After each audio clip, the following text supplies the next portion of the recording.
Hi friends, പുതിയൊരു വീഡിയോയിലേക്ക് എല്ലാവർക്കും സ്വാഗതം. അങ്ങനെ മനു അലിനോട് ചോദിക്കുകയാണ് എന്താണ് അങ്കിളിന് സംഭവിച്ചതെന്ന്. അലീനയ്ക്കേ പറയാൻ പറ്റുള്ളൂ, കാരണം ആകെയുള്ള ഒരു ദൃക്സാക്ഷി എന്ന് പറയുന്നത് അലീനയല്ലേ.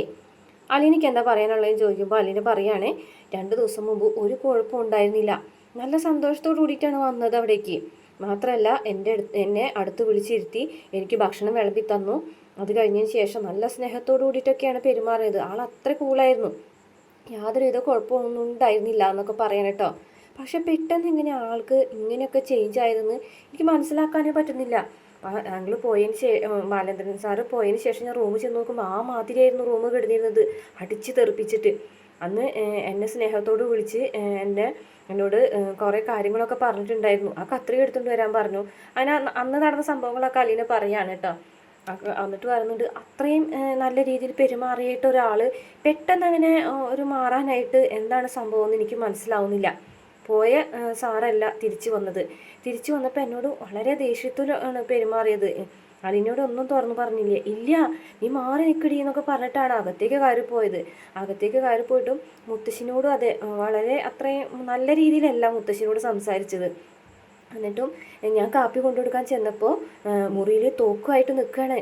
എന്നിട്ട് ആരെ കൊല്ലാനുള്ളത് പോലെ എന്ന് പറയാണ് കേട്ടോ. അപ്പം മനു പറയും ഏയ് അങ്ങനെ ഒരു റിവോൾവർ ഉണ്ട്, അതിന് ലൈസൻസും ഉണ്ട്, വേറെ ഒന്നും ഉണ്ടാവില്ല.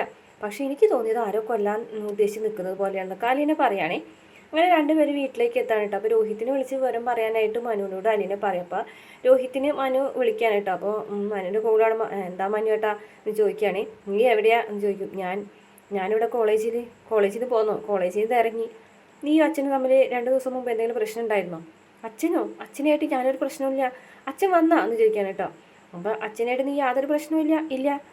അച്ഛൻ നിന്നെ ഞാൻ അതിൻ്റെ അച്ഛനെ കണ്ടിട്ടേ ഇല്ല 2 ദിവസം മുമ്പ് എന്ന് പറഞ്ഞു. ഞാൻ കോളേജിലായിരുന്നു അച്ഛൻ പോയപ്പോൾ. നിന്നെ വിളിച്ചെങ്ങാനും ഫോണിൽ സംസാരിച്ചോ? ഇല്ല, അങ്ങനെ ഒന്നും ഉണ്ടായിട്ടില്ല. എന്താ മനേട്ടാ, എന്താ കാര്യം എന്ന് ചോദിക്കുകയാണേ. അല്ല നീ കഞ്ചാവ് അടിക്കാറുണ്ടോ എന്ന് ചോദിക്കും കേട്ടോ. കഞ്ചാവോ?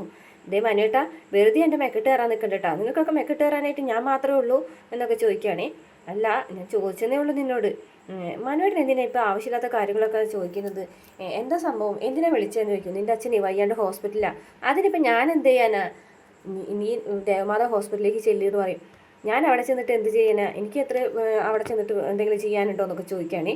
എടാ, നീ എന്താ പറയുന്നത്? നീ എന്തെങ്കിലും ചോദിക്ക്. അച്ഛൻ വന്നോ? അച്ഛൻ എപ്പോഴാണ് വന്നത്? അച്ഛൻ എന്തു പറ്റി? അല്ലെങ്കിൽ അച്ഛൻ എന്തുകൊണ്ടാണ് ഹോസ്പിറ്റലായത്? അങ്ങനെ എന്തെങ്കിലും ചോദിക്കണ്ടേ നിനക്ക് എന്ന് ചോദിക്കുകയാണ് കേട്ടോ. നീ എന്തെങ്ങനെ എന്നൊക്കെ ചോദിക്കുന്നുണ്ട് മനു. രോഹിത് പറയും മനുവേട്ടൻ എന്തിനാണ് വെറുതെ എൻ്റെ ഇത് മെക്കിട്ട് ഇറങ്ങുന്നത്? ഇപ്പം എന്താ മനുവേട്ടൻ പറയാനുള്ളത് എന്ന് പറയുകയാണേ. അപ്പോൾ രോഹിത്തെ, വിതയ്ക്കുന്നതേ കൊയ്യാൻ പറ്റുള്ളൂ. അത് നീ മറക്കരുത്. അടിച്ചു പൊളിച്ച് ജീവിക്കാൻ മാത്രം നിൻ്റെയൊക്കെ മനസ്സിലുള്ളൂ. പക്ഷേ ബാക്കിയുള്ള കാര്യങ്ങൾ നീ ഓർക്കണം. നിൻ്റെ തന്ത ഹാർട്ട് അറ്റാക്ക് ആയിട്ട് ദേവമാതാ ഹോസ്പിറ്റലിൽ സീരിയസ് ആയിട്ട് ഓപ്പറേഷൻ തിയേറ്ററിലുണ്ട് എന്ന് പറയാനാണ് ഞാൻ വിളിച്ചതെന്ന് പറഞ്ഞിട്ട് വെക്കുകയാണ് കേട്ടോ. അപ്പോൾ രോഹിത്തിന് കുറച്ചും കൂടെ സീരിയസ്നെസ് മനസ്സിലാവാണ് കേട്ടോ കാര്യത്തിൻ്റെ. പിന്നെ മുത്തശ്ശിയുടെ റൂമിലേക്ക് വരാണ് കേട്ടോ. അല്ലെങ്കിൽ മുത്തശ്ശിക്ക് മരുന്നൊക്കെ കൊടുത്തുകൊണ്ടിരിക്കുകയാണ്. അപ്പോൾ മനു ചോദിക്കുന്നത് എന്താ മുത്തശ്ശി മുഖത്തൊരു സന്തോഷമൊന്നുമില്ലാതെ? മോനെ, ബാലേന്ദ്രൻ എന്ത് പറ്റി മോനെ? അവൻ എന്തെങ്കിലും കുഴപ്പമുണ്ടോ? അലീന പറയുന്നു കുഴപ്പമൊന്നുമില്ലാന്ന് എന്ന് പറയും. അപ്പോൾ കുഴപ്പമൊന്നുമില്ലാണ്ട് ഒരാളെ ഹോസ്പിറ്റലിൽ കൊണ്ടുപോയി നിടുമോ മുത്തശ്ശി? കുഴപ്പമുണ്ടായിരുന്നു, പക്ഷെ അതൊക്കെ മാറി. ഇപ്പോൾ അവർ എല്ലാം റെഡിയാക്കി വരുന്നു എന്നൊക്കെ പറഞ്ഞ് ആശ്വസിപ്പിക്കുകയാണ്. എന്നാലും ബാലേന്ദ്രൻ എന്തു പറ്റിയെന്ന് എനിക്ക് മനസ്സിലാവുന്നില്ലല്ലോ. എന്തായിരിക്കും ബാലേന്ദ്രൻ മനസ്സിൽ എന്നൊക്കെ ചോദിക്കുകയാണ് കേട്ടോ. എന്താണെന്നൊന്നും അറിയില്ല, എന്തായാലും മനസ്സിന് എന്തോ ഒരു പ്രശ്നം പറ്റിയിട്ടുണ്ട്. അല്ലാതെ അങ്കിൾ ഇങ്ങനെയൊന്നും പെരുമാറില്ല. അവനിങ്ങനെ കുടിക്കുന്ന ആളൊന്നുമല്ല എന്ന് പറയാൻ. അതൊക്കെ ശരിയാണ്. എന്തായാലും അലീന കറക്റ്റ് സമയത്ത് കാര്യങ്ങളൊക്കെ വേണ്ട രീതിയിൽ ചെയ്തുകൊണ്ട് അങ്കിളുടെ ജീവൻ രക്ഷിക്കാനായി എന്ന് പറയും. അപ്പം മുത്തശ്ശി പറയും അത് അങ്ങനെ ഈ ഒരു കാര്യം അറിഞ്ഞിട്ടെങ്കിലും അലീനയോട് വൈജയന്തിക്കുള്ള ദേഷ്യം മാറിയാൽ മതിയായിരുന്നു എന്ന് പറയാണ്. അപ്പോൾ അലീന പറയും അതേ, എന്നെ ഹോസ്പിറ്റലിൽ നിന്ന് ഓടിച്ചാണ്, അവിടെ നിർത്താനും കൂടെ സമ്മതിച്ചില്ല. എന്നോട് ചോദിക്കുക എന്ത് കാര്യത്തിനായിട്ട് നീ ഇവിടെ നിൽക്കണേന്ന്. ആണോ, അങ്ങനെ ചോദിച്ചോളൂ? അങ്ങനെ ചോദിച്ചു എന്ന് പറയട്ടോ. അപ്പോൾ എൻ്റെ ദൈവമേ, ഇവിടെ എങ്ങനെ മാറ്റുക എന്നൊക്കെ ചോദിക്കാനുണ്ട്. അപ്പോൾ മനു പറയും ഇതൊരു തരം മാനസികാവസ്ഥയാണ്, മാനസിക രോഗമാണ്. ഇത് സൈക്കാട്രിസ്റ്റിനെ കാണിച്ച് ചികിത്സിക്കേണ്ട കാര്യമാണ്, അല്ലാണ്ട് ഇതൊന്നും അങ്ങനെ നേരാവാൻ പോകുന്നില്ല എന്നൊക്കെ പറയും.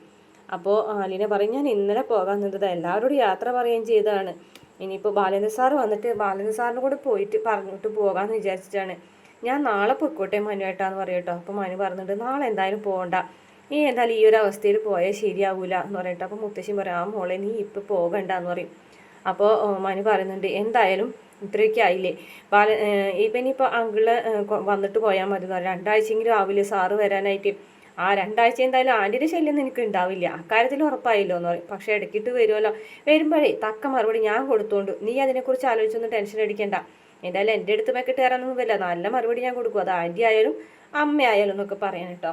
അങ്ങനെ അലീനെ സമ്മതിക്കാൻ കേട്ടോ 2 ആഴ്ച കൂടി നിൽക്കാന്നുള്ളത്. പിന്നെ കാണിക്കുന്നത് രോഹിത് ബൈക്കുമ്പോൾ ഇങ്ങനെ പോകുന്ന സമയത്ത് ഹരിനെ കണ്ടിട്ട് വണ്ടി നിർത്താണ്. എടാ നീ അറിഞ്ഞോ അച്ഛൻ ഹോസ്പിറ്റലാണെന്ന്? ആ അതൊക്കെ ഞാൻ അറിഞ്ഞു, അറ്റാക്ക് ആണെന്നില്ല, സ്ട്രോക്ക് വന്നു എന്ന് പറഞ്ഞ് പറയുന്നത്. ആ വലിയ കാര്യത്തിലാണ് കേട്ടോ രോഹിത് പറഞ്ഞു. അപ്പോൾ ഹരി പറ അതൊക്കെ മൈനർ അറ്റാക്ക് ആണ്, ഇപ്പോൾ പോരൂലേ ചിരിച്ച് കളിച്ച്, അതൊന്നും കാര്യമാക്കേണ്ട കാര്യമില്ല എന്നൊക്കെ പറയും കേട്ടോ. നീ നീ ഹോസ്പിറ്റലിൽ പോകുന്നില്ലേ ചോദിക്കും കേട്ടോ.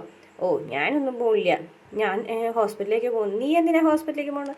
നിന്നെ കണ്ടിട്ടുണ്ടെങ്കിലേ നിൻ്റെ അച്ഛന് വീണ്ടും ഒരറ്റാക്ക് കൂടെ വരും എന്ന് പറയാൻ കേട്ടോ. അപ്പോൾ ഹരി വെറുതെ ആവശ്യമില്ലാത്ത പറയാൻ നിൽക്കണ്ട കേട്ടോ എന്നൊക്കെ പറഞ്ഞിട്ട് ഇത്തിരി ചൂടാവണ്ട, ഞാൻ വെറുതെ ഒരു തമാശ പറഞ്ഞതാ, എന്തായാലും ഞാൻ ഹോസ്പിറ്റലിലേക്ക് പോകാൻ പോണ് എന്ന് പറഞ്ഞിട്ട് രോഹിത് ഹോസ്പിറ്റലിലേക്ക് പോവുകയാണ്. ഈ സമയത്ത് വൈജയന്തി ഗംഗാധരനെ വിളിക്കാൻ കേട്ടോ. ഗംഗേട്ട ഞാൻ 2 കാര്യം പറയാനാണ് ഗംഗേട്ടനെ വിളിച്ചത്. അപ്പോൾ പെട്ടെന്ന് ഗംഗാധരൻ ചോദിക്കുന്നത് ബാലേന്ദ്രൻ വന്നോ, എന്തായി കാര്യങ്ങളെന്ന് ചോദിക്കുമ്പോൾ ബാലേന്ദ്രൻ വന്നു, അത് പറയാനാണോ വിളിച്ചത്?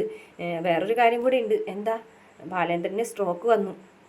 സ്ട്രോക്കോ എന്ന് ചോദിക്കണം. അതെ, കാർഡിയാക് അറസ്റ്റാണ്, ഹോസ്പിറ്റലാണ്, ഇപ്പോൾ ഓപ്പറേഷൻ തിയേറ്ററിലാണെന്നൊക്കെ പറയട്ടോ. എന്താ പെട്ടെന്ന് ഇങ്ങനെയൊക്കെ ഉണ്ടാവാൻ കാരണം? എനിക്കെങ്ങനെ അറിയാം, 2 ദിവസമായിട്ട് എവിടെയൊക്കെ ചുറ്റി നടക്കല്ലായിരുന്നു, ഫുൾ കുടിയായിരുന്നു. ഇവിടെ വന്നിട്ട് മദ്യകുപ്പിയും കൊണ്ടാണ് ഇവിടെ കയറിയെന്ന്, വീട്ടിലിരുന്ന് പോലും മദ്യപിച്ചെന്നാണ് പറയുന്നത്. 2 ദിവസമായിട്ട് കണ്ടിന്യൂസ് ആയിട്ട് മദ്യപിക്കുകയും അങ്ങനെയൊക്കെ ചെയ്തുകൊണ്ടാണ് ഇപ്പം ഇങ്ങനെയൊക്കെ ആയതെന്നാണ് തോന്നുന്നത്. എന്താ ഒന്നും അറിയണ്ട, ഇതുവരെ കുഴപ്പമൊന്നും ഉണ്ടായിരുന്നില്ല, ഇപ്പോഴാണ് ഇങ്ങനെയൊക്കെ സംഭവിച്ചതെന്നൊക്കെ പറയട്ടോ. അപ്പോൾ ഗംഗാധരൻ പറഞ്ഞു അയാൾ എവിടെയായിരുന്നു എന്ന് എന്തെങ്കിലും പറഞ്ഞോ? ഞാൻ കണ്ടിട്ടില്ല ഗംഗേട്ട, ഞാൻ ബാങ്കിൽ പോയ സമയത്താണ് ബാലേന്ദ്രൻ വീട്ടിലേക്ക് വന്നത്. ഞാൻ വീട്ടിലേക്ക് തിരികെ വരുമ്പോഴത്തേനും ബാലേന്ദ്രൻ ഹോസ്പിറ്റലാവുകയും ചെയ്തു. ഞങ്ങൾ 2 പേരും കണ്ടിട്ട് സംസാരിച്ചിട്ട് ഒന്നുമില്ല എന്ന്. ആണോ, എവിടെയാണ് പോയിരുന്നതെന്ന് വല്ല അറിവ് കിട്ടിയോന്ന് ചോദിക്കാൻ കേട്ടോ ഗംഗാധരൻ. അത് ഗോവർദ്ധനെ വിളിച്ചിട്ട് പറഞ്ഞു കോയമ്പത്തൂരാണ് പോയെന്ന്. ഓ കോയമ്പത്തൂരോ? അപ്പോൾ ഗംഗാധരന് മനസ്സിലാവാണ്ടാ നടന്നതൊന്നും ബാലേന്ദ്രൻ ആരോട് പറഞ്ഞിട്ടില്ല എന്നുള്ളത്. അപ്പോൾ പറയുന്നുണ്ട് എന്തായാലും ഗംഗേട്ടൻ ഒന്ന് വരുമോ എന്ന് ചോദിക്കാൻ കേട്ടോ. ഞാൻ വരാം. എനിക്ക് 3 ആങ്ങളമാരുണ്ടെന്ന് പറഞ്ഞാൽ എന്താ കാര്യം? 3 ആളും 3 ദിക്കില്ല, ഒരാവശ്യത്തിന് എനിക്ക് കിട്ടൂല എന്ന് പറയാണ്. ഞാൻ വരാം, അമ്മനെ കണ്ടിട്ട് കുറച്ച് നാളായല്ലോ, ഉറപ്പായിട്ട് നാളെ ഞാനും മാലതിയും കൂടെ വരാം എന്ന് പറഞ്ഞിട്ട് ഫോൺ കട്ട് ചെയ്യാണ്. അതിനുശേഷം കാണിക്കുന്നത് രോഹിത് വരികയാണ് കേട്ടോ. അപ്പോൾ എടാ നീ അച്ഛൻ്റെ കാര്യം അറിഞ്ഞില്ലേ? അറിഞ്ഞിട്ടല്ലേ വന്നത് എന്ന് പറയും കേട്ടോ. എന്താ അച്ഛന് പറ്റിയതെന്ന് ചോദിക്കാണ്ട്. എനിക്കെങ്ങനെ അറിയാം, 2-3 ദിവസം കുടിച്ച് ബോധമില്ലാണ്ട് എവിടെയൊക്കെയോ നടക്കല്ലായിരുന്നു. ഈ കുടി തന്നെയായിരിക്കും ഇങ്ങനെ പ്രശ്നങ്ങളാക്കിയത്. ഇതുവരെ ഹെൽത്തിന് ഒരു കുഴപ്പവും ഉണ്ടായിരുന്നില്ല, കുടിച്ച് ബോധമില്ലാണ്ടായി ഇങ്ങനെ ആയതാണെന്നൊക്കെ പറയട്ടോ. അല്ലെങ്കിൽ ഇപ്പോൾ അച്ഛനൊക്കെ എന്തെങ്കിലും ആവാലോ, നമ്മളെന്തെങ്കിലും ഒരു വാക്ക് പറയുകയോ എന്തെങ്കിലും പ്രവർത്തിക്കുകയോ ചെയ്താലാണോ പ്രശ്നം എന്ന് പറയാലോ കേട്ടോ. എടാ നീ അച്ഛനെ കുറ്റം പറയാണോ? അച്ഛനെ കുറ്റം പറഞ്ഞിട്ട് നീ ചെയ്ത തെറ്റിനെ നീ ന്യായീകരിക്കുകയാണോ? നീയും ഹരിയും കൂടെ എന്തൊക്കെയാടാ കാണിച്ചു വെച്ചത് എന്നൊക്കെ ചോദിക്കാൻ കേട്ടോ. അമ്മ ഞങ്ങൾ കോളേജ് സ്റ്റുഡൻസ് ആണ്, ഞങ്ങൾക്ക് ചെറിയ ചെറിയ തെറ്റുകളൊക്കെ പറ്റും, പക്ഷെ നിങ്ങൾക്ക് തെറ്റ് പറ്റാൻ പാടില്ല, അച്ഛനമ്മമാർക്ക് തെറ്റ് പറ്റിക്കൂടാ, അച്ഛനമ്മമാരെ വിഗ്രഹം പോലെ ഇരിക്കണം എന്നൊക്കെ പറയാൻ കേട്ടോ രോഹിത്. എന്നിട്ട് അതെ എന്തായാലും ഞാൻ പോട്ടെ, അച്ഛൻ എന്തായാലും കാണാൻ പറ്റൂലല്ലോ. എടാ അച്ഛനെ കാണാൻ പറ്റും, 5 മണിക്ക് കാണാൻ പറ്റും എന്ന് പറയട്ടോ. 5 മണി വരെയൊക്കെ ഞാൻ എന്തിനാണ് ഇവിടെ ഇരിക്കുന്നത് എന്ന് പറയട്ടോ. അച്ഛനെ കാണണ്ടേ, ഞാനിവിടെ ഒറ്റയ്ക്കല്ലേടാ. അതിപ്പോൾ അറിഞ്ഞും കേട്ടൊക്കെ ആൾക്കാർ ഇപ്പോൾ വന്നോളും, ഞാൻ എന്തിനാ ഇവിടെ നിൽക്കുന്നത്? അച്ഛനെ കാണുമ്പോൾ അമ്മ ഞാൻ വന്ന് പോയിരുന്നു എന്ന് പറഞ്ഞാൽ മതി എന്ന് പറഞ്ഞിട്ട് ഒരൊറ്റ പോക്ക് പോവുകയാണ് കേട്ടോ രോഹിത്. രോഹിത്തിനായൊരു പെരുമാറ്റം കണ്ടിട്ട് വൈജയന്തിക്ക് ആകപ്പാടെ സങ്കടമാവാണ്. പിന്നെ കാണിക്കുന്നത് ഗംഗാധരനാണ്. ഗംഗാധരനും മാലതിയും കൂടെ സംസാരിക്കുകയാണ്. അപ്പോൾ ഗംഗാധരൻ പറയുന്നുണ്ട് ഇങ്ങനെയൊക്കെ സംഭവിക്കുന്നു ഒട്ടും പ്രതീക്ഷിച്ചിരുന്നില്ല, ആളെ മനസ്സ് തകർന്നിട്ടാണ് ഇവിടെ നിന്ന് പോയത്. പക്ഷേ എന്തൊക്കെയായാലും ഇപ്പോൾ ഇങ്ങനെ സംഭവിച്ചതുകൊണ്ട് ഈ തൽക്കാലത്തേക്ക് വൈജയന്തി രക്ഷപ്പെട്ടിരിക്കുന്നു. അപ്പോൾ ഇങ്ങനെ സംഭവിച്ചത് ഗുണമായി എന്നാണോ ഗംഗേട്ടൻ പറയുന്നതെന്ന് ചോദിക്കാൻ കേട്ടോ മാലതി. ഒരർത്ഥത്തിൽ അങ്ങനെ പറയാം, കാരണം വൈജയന്തി ബാലേന്ദ്രനും തമ്മിൽ കണ്ടിരുന്നെങ്കിൽ ബാലേന്ദ്രൻ എന്തെങ്കിലും ചെയ്യുമോ വൈജയന്തിനെ എന്ന് ചോദിക്കുകയാണ്. അയാളുടെ ഇപ്പോഴത്തെ മാനസികാവസ്ഥ വെച്ചിട്ട് നമുക്കൊന്നും പറയാൻ പറ്റൂല, അയാൾ എങ്ങനെ പെരുമാറും എന്ത് പറയുന്നു നമുക്ക് ചിന്തിക്കാനേ പറ്റൂല. അപ്പോൾ അതുകൊണ്ടാണ് ഞാൻ അങ്ങനെയൊക്കെ പറഞ്ഞതെന്ന് പറയട്ടോ. അപ്പോൾ എന്തായാലും ഇത്രയൊക്കെ ആയില്ലേ കാര്യങ്ങൾ, ഇനിയിപ്പോൾ എന്തായിരിക്കും സംഭവിക്കാൻ പോണത് എന്ന് മാലതി ചോദിക്കുകയാണ്. അറിയില്ല, ഇനിയിപ്പോൾ എന്താ ചെയ്യുന്നത്, നമുക്ക് എന്തായാലും നാളെ അങ്ങോട്ട് പോകാം. നമ്മൾ എവിടെ പോകുന്നു, അവിടെ പോയിട്ട് എവിടെ നിൽക്കുന്നതെന്നൊക്കെ തീരുമാനിക്കേണ്ടോ മുൻകൂട്ടി. നമുക്ക് തറവാട്ടിൽ നിൽക്കാം, അല്ലെങ്കിൽ ബാലേന്ദ്രൻ്റെ വീട്ടിലേക്ക്. ബാലേന്ദ്രൻ ഇഷ്ടപ്പെടില്ല നമ്മൾ അവിടെ നിൽക്കുന്നതെന്ന് പറയുമ്പോൾ. എന്തായാലും ബാലേന്ദ്രൻ 2 ആഴ്ചയോളം ഹോസ്പിറ്റലായിരിക്കുമല്ലോ, അപ്പോൾ പിന്നെ കുഴപ്പമില്ല എന്ന് പറയുകയാണേ. എന്തായാലും പോകാതെ നിവർത്തിയില്ല. അപ്പോൾ വേറൊരു ആങ്ങളുണ്ടല്ലോ, അതിനും കൂടെ വിവരം അറിയിക്കണേ ചോദിക്കുമ്പോൾ വേണ്ട, തൽക്കാലം എത്രത്തോളം പോകുന്നു നോക്കട്ടെ. ഇനി വൈജയന്തിനെ എങ്ങാനും ബാലേന്ദ്രൻ ഡിവോഴ്സ് ചെയ്യോ എന്ന് ചോദിക്കുകയാണ് കേട്ടോ മാലതി. അതോടുകൂടി ഇന്നത്തെ എപ്പിസോഡ് അവസാനിക്കുകയാണ്. അതിനുശേഷം പിന്നീട് പ്രമോണ് കാണിക്കുന്നത്. പ്രമോല് ശർമ്മ സാറ് വന്നിട്ട് ബാലേന്ദ്രൻ്റെ വൈഫ് അവിടെ നിൽക്കുന്നുണ്ട്, കാണണമെന്ന് പറയുന്നുണ്ട് എന്ന് പറയുമ്പോൾ വേണ്ട, കാണണ്ടാന്ന് തന്നെ ബാലേന്ദ്രൻ പറയാണ് കേട്ടോ. അതിനുശേഷം മനു കയറി കാണാണേ. അപ്പം മനു ആൻറ്റിക്ക് കാണണമെന്ന് പറയുമ്പോൾ കൊല്ലപ്പിള്ളി മാളിക വീട്ടിൽ നിന്നുള്ള ഒരാൾ പോലും എന്നെ കാണാനായിട്ട് എൻ്റെ കൺമുന്നിൽ പോലും വന്നേക്കരുതെന്നൊക്കെ പറയും. അതിന് മനു പുറത്തിറങ്ങിയതിന് ശേഷം നമ്മുടെ വൈജയന്തി പറയുകയാണേ, അലീനെ തന്നെ കുറ്റം പറയാൻ കേട്ടോ. ആ അലീന വന്നതിന് ശേഷം ശകുനപ്പിഴയാണ്.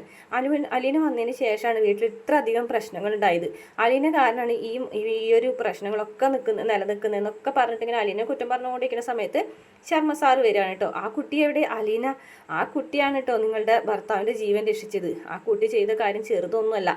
ആ കുട്ടി ഇല്ലായിരുന്നു നിങ്ങളുടെ കഥ ഒന്ന് ആലോചിച്ച് നോക്കി. ബാലേന്ദ്രൻ സാറ് ഇന്ന് ജീവനോടെ ഇല്ലായിരുന്നു എന്നൊക്കെ പറയാൻ കേട്ടോ. ഇത് കേട്ടിട്ട് വൈജയന്തിക്ക് അത്ര ഇഷ്ടപ്പെടുന്നൊന്നുമില്ല കേട്ടോ. മനുവാണെന്നുണ്ടെങ്കിൽ ഇടക്കണ്ടിട്ട് വൈജയന്തിനെ നോക്കുന്നുണ്ട്. ഇത്രയാണ് കേട്ടോ പ്രമോലൊക്കെ കാണിച്ചിട്ടുള്ളത്. വീഡിയോ ഇഷ്ടപ്പെട്ടാൽ മറക്കാതെ നമ്മുടെ ചാനലൊന്ന് സബ്സ്ക്രൈബ് ചെയ്ത് സപ്പോർട്ട് ചെയ്യണം കേട്ടോ.